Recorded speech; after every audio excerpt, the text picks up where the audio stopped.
Are you holding yourself back? Tired of letting fear of failure hold you back from achieving your dreams? If you've ever felt that pit in your stomach when you're contemplating starting something new, or if you've hesitated to launch that project, start your channel, or pitch an idea because you're terrified that it won't work out, then you're absolutely not alone. Fear of failure is one of the biggest silent killers of dreams out there. It keeps so much potential locked away, but today we're going to bust through that. And this video is going to help equip you with practical strategies and powerful mindset shifts to overcome these common obstacles. Embrace the power of taking calculated risks and finally step into your unlimited potential. So let's just get into it. Hello, I'm Jordan E, and if this is your first time here, welcome. And if it's not, welcome back to the channel. Hello, Glow Squad. And as you can see, we're in a different setup today. I'm going to be curling my hair while we talk about this, while we have this conversation. So sit back and enjoy, and I hope you get something good out of it. Stay to the end, and so you can get everything out of this message. So what is this fear of failure, and why does it have such a grip on us? So it's usually a deep-seated apprehension that can paralyze us from our personal and professional pursuits. At its core, the fear of failure is often tied to our self-worth. We tie our value as a person to our achievements. So that means if we fail, then we feel like we're a failure. So psychologically, it's often stemmed from things like the pressure to consistently and constantly succeed and to have just the perfect life. Social media can make it even worse, right? When everyone is looking like they're crushing it. And if you stumble, you just feel like it's a public humiliation ritual, okay? Also, our past experiences. So if you had bad school experiences, tough rejection, or a lot of critical feedback, that could stick with you. And our brains are designed to protect us. So even remembering those painful memories and trying to prevent them can also just stunt our growth and cause us to fear. Your upbringing can also be a factor because growing up in a highly critical environment can teach us that making mistakes are bad, okay, rather than just learning opportunities. So this fear will manifest in so many ways, and that could be procrastination, okay? So you're putting off that new course that you wanted to take, the YouTube channel that you wanted to start, or that business idea, because if you don't start, then you can't fail, right? Another one is perfectionism. You spend hours tweaking something, never launching, because it's not perfect. And if it's not perfect, then any criticism can be dismissed as, well, it wasn't done anyways. Another one is avoiding challenges and sticking to what seems like is easy, even if that means sacrificing your personal growth or missing out on opportunities. So staying in a comfort zone job instead of pursuing what you really want to do is a way to, you're letting fear get the best of you. And then also another one that's really huge is self-sabotage. And that's when you subtly undermine your own efforts so that things don't work out. And you have an excuse other than, I tried my best and failed. So it's a diverse impact, but the common thread is that it stops you from taking action. Now, the good news is that we can change this. The first crucial step is to reframe your perspective on failure. So it's not a negative outcome, it's an invaluable learning opportunity. Society often paints failure as the opposite of success.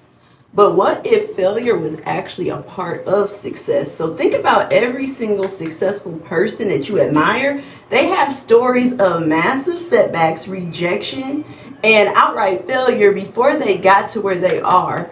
They didn't see it as I failed. They saw it as I learned something.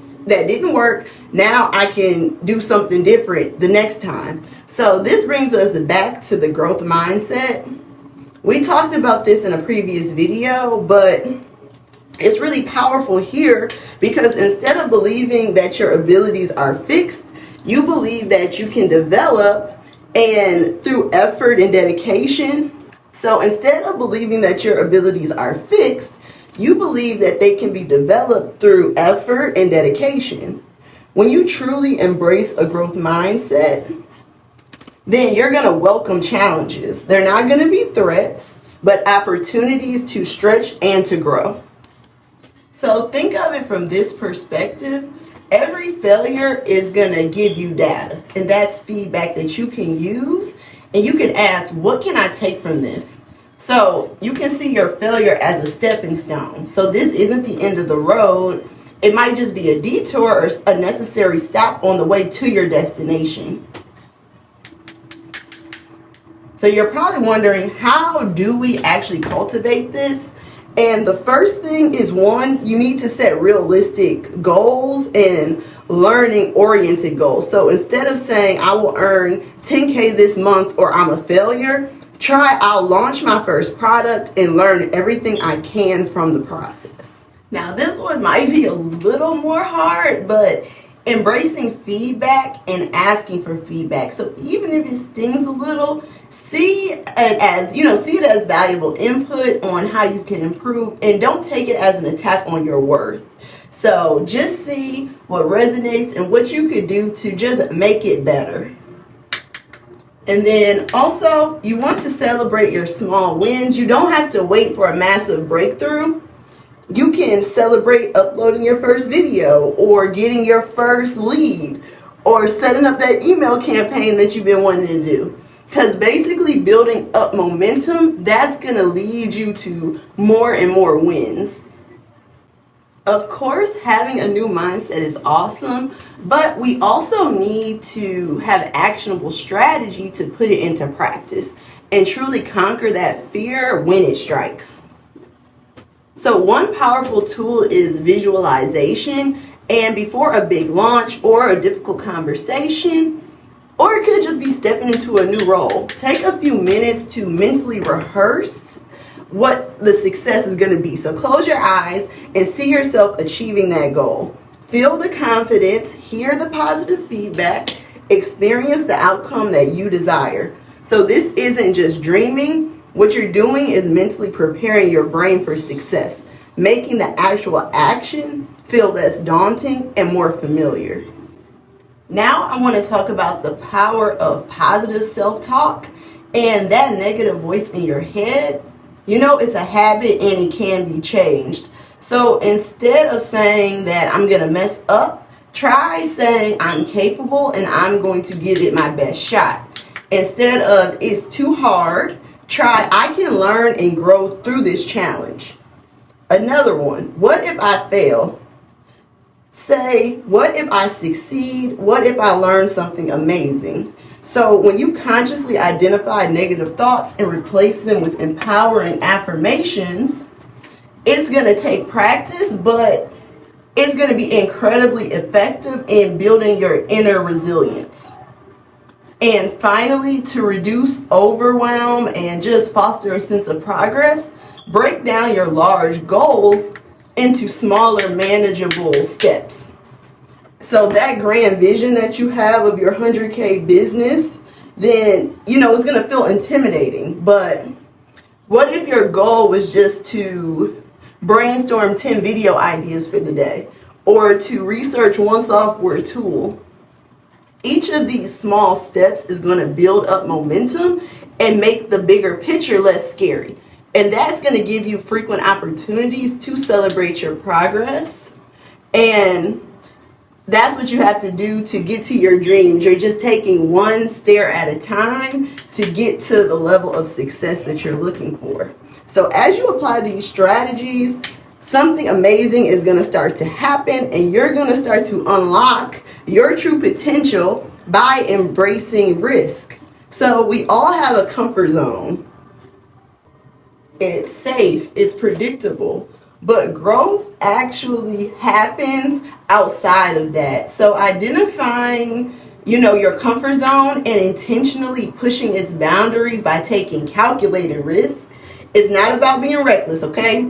It's about being strategic, and what's the small step that you can take outside of your comfort zone today that's going to move you forward. And maybe it's launching your first rough draft or making that cold outreach.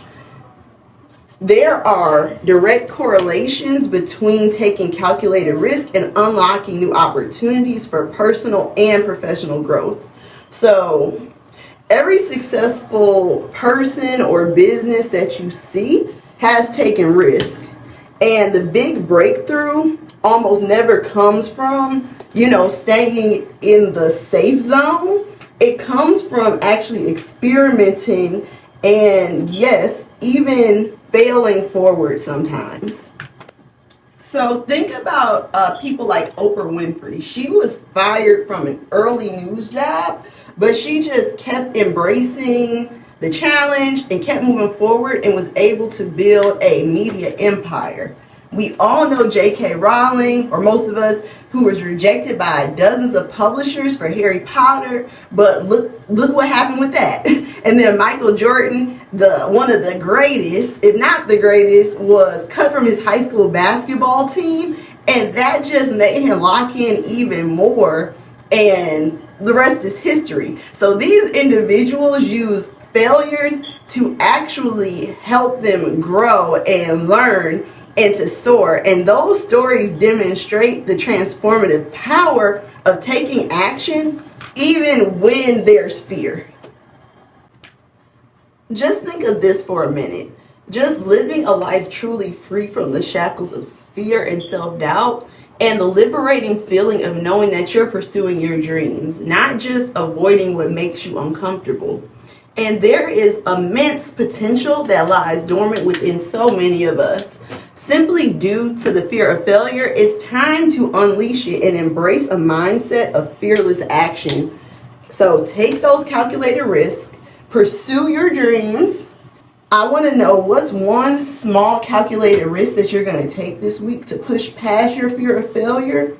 Please share it below in the comments. We love reading the comments and uplifting each other and just encouraging and staying accountable.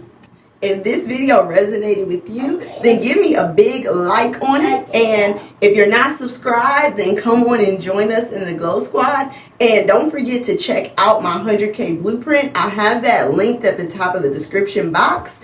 And that's a complete roadmap to help you build a successful online business. Until next time, keep glowing and keep growing. God bless.